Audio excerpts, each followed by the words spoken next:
Okay, we're live. And I can't believe this. This is 3 days in a row we've actually managed to do this. And today we are just like yesterday, a couple minutes early, but hey, we're here. The prosecutor who replaced Fannie Willis has dropped the RICO charges against President Trump. Yay. And if you remember, that was that insane case that she filed against 18 people. And I don't know what has happened with the rest of the She people. cost those people in total so much money.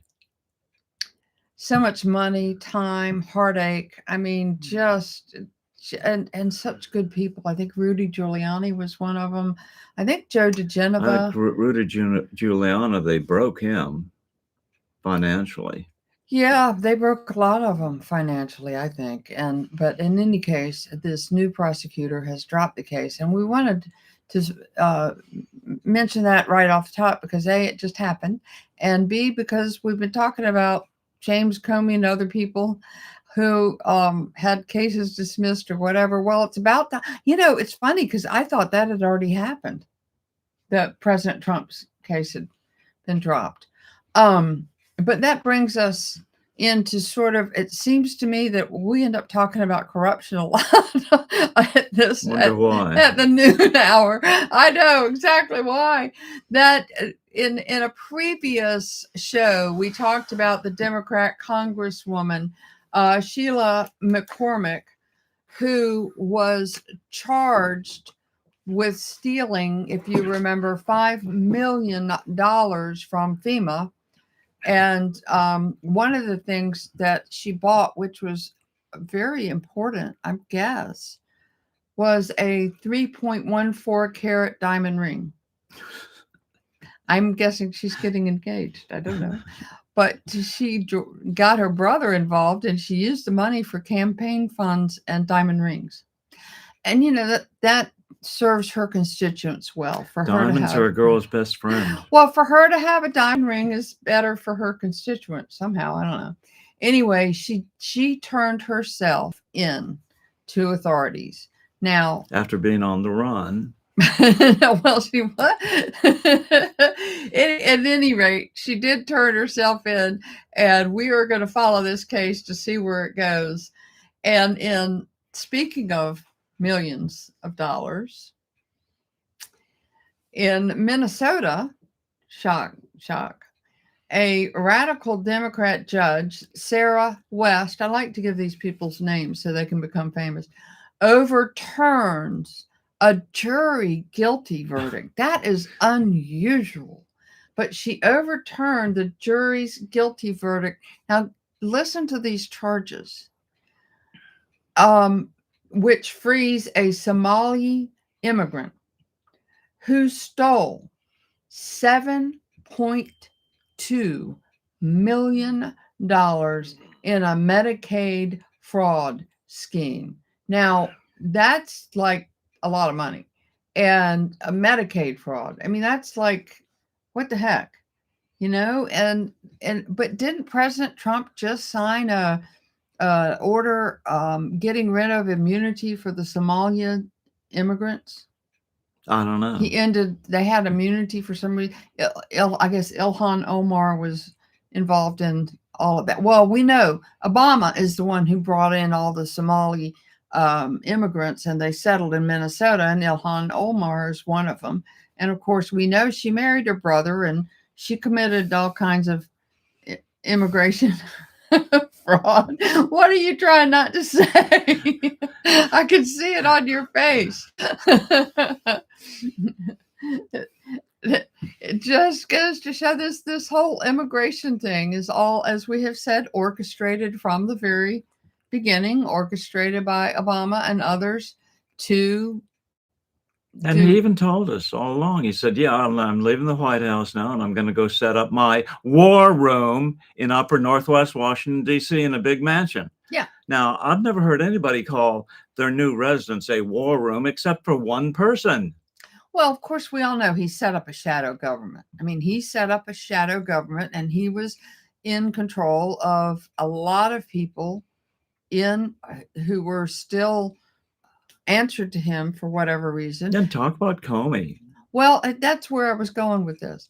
Yes, James Comey is still directing a large portion of the FBI. I mean, there are a lot of people who are still faithful to him. They are loyal to him. I don't know what, you can only imagine he was the director of the FBI, and he probably has a lot of dirt on everybody and anybody. And so he's either holding them in that way, or they really like him and they like what he's done. But he is still, and one of the things that I think somebody postulated this earlier, and I can't remember who, but when I thought about it, I thought it makes perfect sense. One of the things that I think is happening is when we continue on with some of these corruptions, you see the deep state is deep embedded. It's really hard to get rid of, and it's difficult for these people like Kash Patel and Pam Bondi to actually root out the bad people. Kash Patel has fired a number of FBI agents, and they're investigating a number of other FBI agents, and some of the people they're investigating are the ones who were involved in January 6th.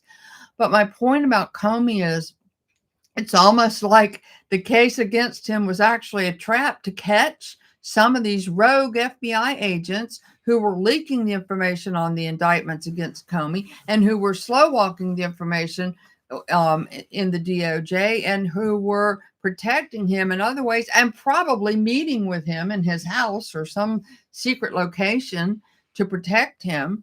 And so as soon as they can get these people out of there, every single time there's a leak, every single time there's slow walking of information, every single time there's something like that, it tells Kash Patel to look and see who is involved, what agents were working on this case, who might have done these things, so he can get rid of them. But this charges against Comey are weak in comparison to what they have on him. They have a lot more on him. They have a lot more serious stuff on him. And I don't think they did this on purpose. I don't think they meant for him to get off in this way. And I don't think he'll get away with it, because as several of our legals have said, he's not out of the woods yet. But I think it does help them find who these people are. It's not just the FBI, and it's not just this office or that office. There's also the Government Accountability Office Director. Government Accountability Office Director was caught in an undercover video revealing that there was an effort to defy RFK Jr. And what they did was they basically stole data, which they could be charged with unauthorized removal or destruction of public records. I mean, there's all kinds of things that they can be charged with, because these people don't like RFK Jr. coming against Pfizer. Let's just say it, Right. and other big pharma companies. But my point with Comey is I'm sure 100%, no doubt, that he has been running some of the FBI, and this is what's making it really hard for Kash Patel to figure out who is who and what's what, with all of that. And it just seems like it just continues and continues with this discovery of embedded people. And now that we've seen right up front evidence of basically trading the illegalities of one person off against the illegalities of the other. I'll trade you, so neither one of us go to jail, type of thing. It goes on all the time, apparently. Well, and again, speaking of the DOJ, a DOJ employee was arrested and booked on terrorism and evidence tampering charges, because what she did was she doxed a federal agent. She gave a federal agent's name and information to the person who was threatening to kill him. This man was threatening to kill this agent making threats against him, didn't know who he was. Oh, and this DOJ employee just happened. Her name is Karen Oliveira de Leon, and she was employed with U.S. Attorney's Office in Brownsville, Texas. Anyway, this is just shows you. Now she has been arrested and booked on terrorism and evidence tampering. So when you have people like this in the mix of all that you're trying to do, I can see it sort of makes me give Pam Bondi a little bit of a break, because we've got people running amok everywhere. Right. If they were going to handle the volume, they just have to go out and shoot the people right on the spot. You're accused, boom, you're done. Okay, next case. Well, maybe that needs to happen. Now, the next thing we're going to hear is Karen Oliveira de Leon is going to be, a judge is going to dismiss the charges or something. Some judge is going to come along and say, oh, they're making too much of this, or appoint her as the next federal prosecutor in Minnesota. Who knows? Well, exactly. It's just like this case in Minnesota. It's like $7.2 million in Medicaid fraud. And the judge just, and you had a good point when I said that earlier. What? The judge dismissed the case of the $7.2 million Medicaid fraud. And you said, wonder how much she got. Yeah, wonder how much the judge What was got. her cut? 50-50? Yeah, me too. Knows.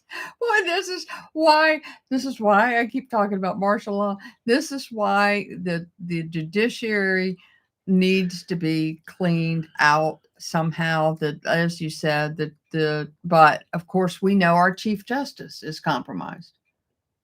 I'm pretty sure. I'm guessing. Heard rumors, but never seen any facts. But he's also made some good decisions for our team. Well, that's true. Especially recently. Yes, that's true. He has. And sometimes I look at his decisions and wonder who is in the administration, because if he's making good decisions now, he wasn't really making the best decisions when Biden was, the autopilot pen was in. Autopilot. The auto pen was in. And so you kind of wonder, I don't know what's going on with him. The only person that I can't think of a time when I have had an argument with Clarence Thomas, and that's the truth. I don't remember any vote that he's ever taken. He took a lot of heat. His wife took a lot of heat because she was saying the 2020 elections were not kosher. Rigged. Yeah, were rigged. And he took a lot of heat because of her. They wanted to impeach him because of what his wife was involved in, because she was involved in spreading lies about the 2020 elections, which we know they were not lies. But she was probably involved in getting J6 people out of jail. I think that she's probably involved in that. Who knows? That's the most outrageous thing. And it is, isn't it? There are some people still in jail, right? Well, yeah, there are. President Trump issued a pardon. Not every single person received a pardon, and so I don't know what's going on with the people who were still in jail. Whether maybe they were actually guilty of something, I don't know. But he issued a pardon for most of them. Tina Peters is still in jail. Who is she? She is. We said this wrong last time, but she's from. I'm going to get the wrong state. I wanted to say Arizona, but it seems like somebody corrected us of where she's from. Let's see. Did somebody say Colorado? She's from Colorado. Well, Arizona, Colorado, they share a border, right? Mrs. Thomas is based and red-pilled. I think maybe he means biased. No, he means based. That it just means she knows the truth. Yeah. That's what Senator Mike Lee refers to himself as, based Mike Lee. So yeah, it's a term that just means they know the truth. Red pilled, kind of the same thing. Yeah, but it is very rare, however, to hear from a spouse of a Supreme Court justice. Let's see. We heard from her during which is one of the more recent justices, and they Brett had Kavanaugh, they had people Gorsuch, come to his house, and Brett Kavanaugh. Yeah, somebody threatened to kill him because, well, somebody tried. well, had the tools on him. Right, but exactly, but but that, remember Chuck Schumer yelling at on the steps of the Supreme Court? You know, he basically said to somebody, "Go after him. We're coming for you. You know, you won't know what hit you." You remember? I remember. And they hadn't even voted on anything yet. It was like nothing had been voted on. He was just shouting yelling into I the think wind. if I went to the Supreme Court and said similar things like that about Chuck Schumer, I think I'd still be in jail. Well, what he did was against the law. And like you said, if you said that, you would be in jail. I would be in jail. Chuck Schumer apparently is able to get away with it. But what did he say? He said, "You have reaped you will reap the whirlwind." They hadn't even done anything yet. They had not actually voted on. They were so new to the Supreme Court. What he was talking about was Roe v. Wade, but nothing was even up about that at the time. He's just bloviating. This guy says, check out Mary Silva running for Congress in Washington. That's Washington State, not Washington, D.C., I assume. Yeah. You'd refer to it as D.C. otherwise. Yeah. Well, we will have to look into Doge GF Solo says IYKYC. I don't have time to figure all that out. But one of the other things that I wanted to mention today, because we were talking about Kash Patel, MS Now put out a rumor that the White House was considering firing Kash Patel. Now, of course, President Trump was asked about it. And of course, he said, I like Kash, is doing a good job. I think he's doing a good job. There was absolutely no truth to the rumor. There was absolutely no substance to it. Somebody just put it out there, which is what they do. That's why they're called fake news, which is why they are the enemy of the people. And one of the things, it just sticks in my craw when they make up these stories. What they don't realize, or maybe I guess they do realize, I think it's baked into the cake. They know that some people are never going to hear the retraction. Some people are, and people have already said, well, President Trump wasn't strong enough in his denial of that. And I'm thinking, what did they want him to do? Shake his fist in the air? Stamp on the ground? I mean, what was he supposed to do other than, I think Kash is doing a good job? But what they do is they sow little seeds of doubt. They sow little seeds of doubt in President Trump's mind. They sow little seeds of doubt in we the people. Some people never hear the retraction, so all they see is the rumor. So and it makes people go, yeah, I'm not crazy. Plus, you've got something stuck in your craw. Yeah, that's right. It just bothers me. I can help with that. No, I don't. But what I'm saying about it is that's the reason why it says in the Bible, thou shalt not bear false witness against thy neighbor.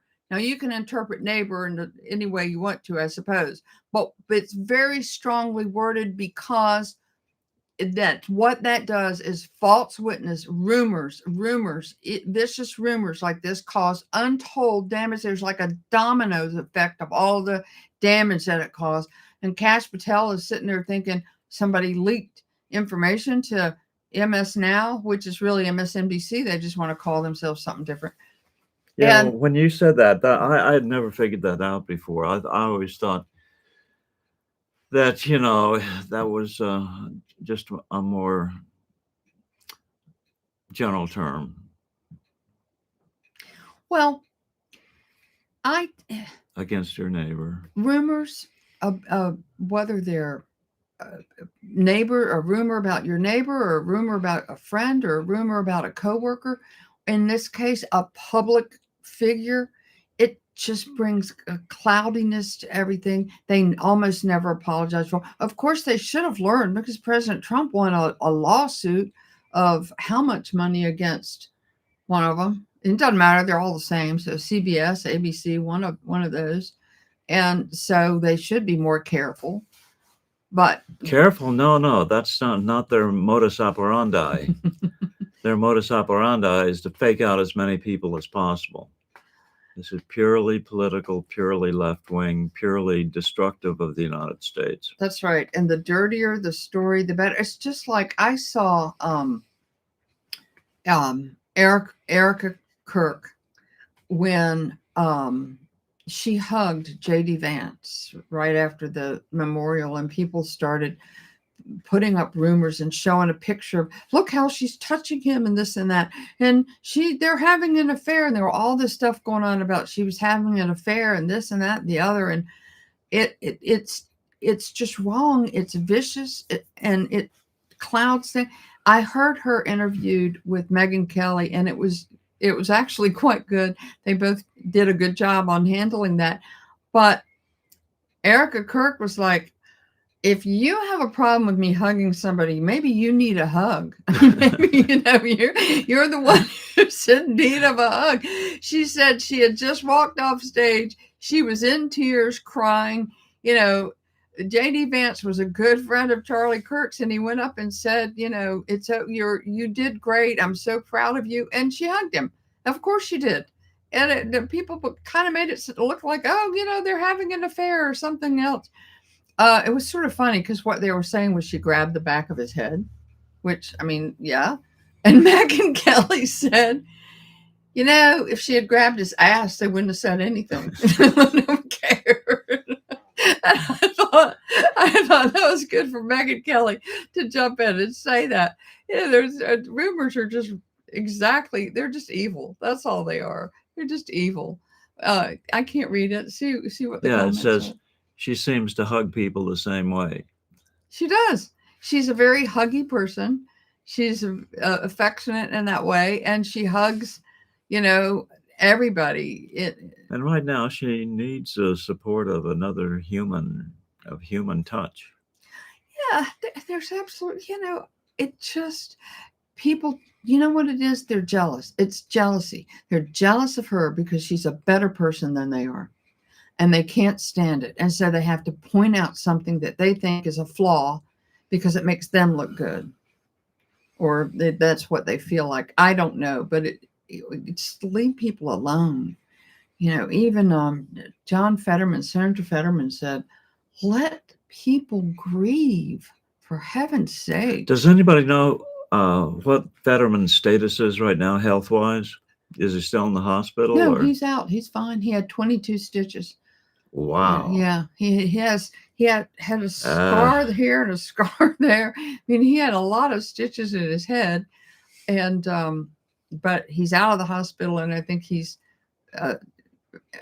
relatively fine. Whatever it was that happened to him that caused him to fall, he had some sort of episode. I don't know about that, but I do know that he did have, I think it was 22 stitches. He has big scars on his head. I don't know what he hit. Somebody says his face is messed up. Yeah, it was very scarred. Well, all the more reason for him to dig in and make his life meaningful, which is what he's doing. I'm very surprised. I mean, yeah, he's surprised me quite a bit with some of the stuff he says, because he sounds like a Republican. He sounds like he seems to be fair-minded. Yeah. He doesn't seem to be all Republican bad, no matter what. Right. I mean, exactly right. And he says that he is the only Democrat in his family. Huh. So he's surrounded with MAGA people in his family, and he is a lone voice. By the way, I just visited a relative of mine Yeah, who I think is coming around. really? Well, we won't say who, but or where, but that is really good news. I have had a relative of mine come around in a big way, and that was really nice too, to hear people who previously were so anti-Trump to suddenly being totally MAGA, and it happens. If you're actually seeking the truth, it's easy to find. Well, and what this person said to me was, when this person realized that they were lying about Bobby Kennedy, JFK Jr., then she realized that possibly they were lying about Trump too, and began to look into all this. If you look into all the lies they've told, you do realize, that they are. It must be really hard when you start down that path and realize that all this stuff that I believed in was actually a lie. Wow, there's never been anything like that in American history before. No, and you were talking a lot about American history as it relates to money. And if you all did not watch the earlier live stream, because it was this morning at 8 something, jump back on, and speaking of the channel, please subscribe, like, and share. We always forget to say that, but subscribe, like, and share this channel. We are happy that we were able to do this 3 days in a row. We're not sure we can make any promises about tomorrow, and I'm not making any more promises, but we are trying to do things a little bit differently. If y'all have noticed, Bill is doing live streams now with information like you did this morning with the monetary reform. Summary of the history of monetary reform. Yeah, and he's probably going to talk a little bit next, maybe about the Egyptian Muslim Brotherhood stuff, or maybe he'll talk about the Federal Reserve. And I'm saying this in public because these are the things I want him to cover. So maybe he'll do it if enough people ask. Not Jekyll Island, but the Federal Reserve itself, and why it's bad. And I think that what we need to do is we need to say, we don't know about tomorrow, but we want to wish you all a very happy Thanksgiving. We have a lot for which to be thankful. One of them, always, every day, Kamala Harris is not president. And that in itself is enough for which to be thankful. But we are thankful for your faithfulness to the channel. We're thankful for our president. Oh, I'm going to say it anyway. President Trump pardoned Gobble the turkey. And if you haven't seen the video of him pardoning it, it is really funny to watch. But Go ahead. Okay. However, just yesterday, right after the pardon, a federal judge blocked the pardon of Gobble the turkey and has insisted that the turkey be taken to the meat market. Reported to. Yeah. The turkey had to report to the meat. We're messing up the joke. No, it's not. It doesn't matter. To the meat market. So one of the things we have to do is raise money for Gobble for bail to get out of the state. I mean, I read that and somebody posted it on X and I just laughed and I thought, that's not very far from the truth. You really, if you haven't seen it, you should watch it because the guy who was owning the turkey or whatever, he had apparently trained him to fluff up his feathers on cue. And I've never seen a turkey do that. He went over and over. He'd fluff them up like this. That's why the term is strutting your stuff. Oh, because turkeys strut. So people, it wasn't strutting. It was but making himself bigger. Yeah. Oh, he shouldn't have been, but he knew he was going to be pardoned because a big turkey is, more meat. So Anyway, on that note, I think it's time for us to say goodbye. And God bless. God bless President Trump and bless him with wisdom. And again, I ask, get the rats out of his circle. And God bless America. God bless all of you. And I hope that your turkey is as delicious as Gobble looked like he would be. Oh, no. However, anyway, thank you all. And just pay attention. We might be on tomorrow. And Bill might be on later today. Yeah, in stream. Yeah. Okay. Okay.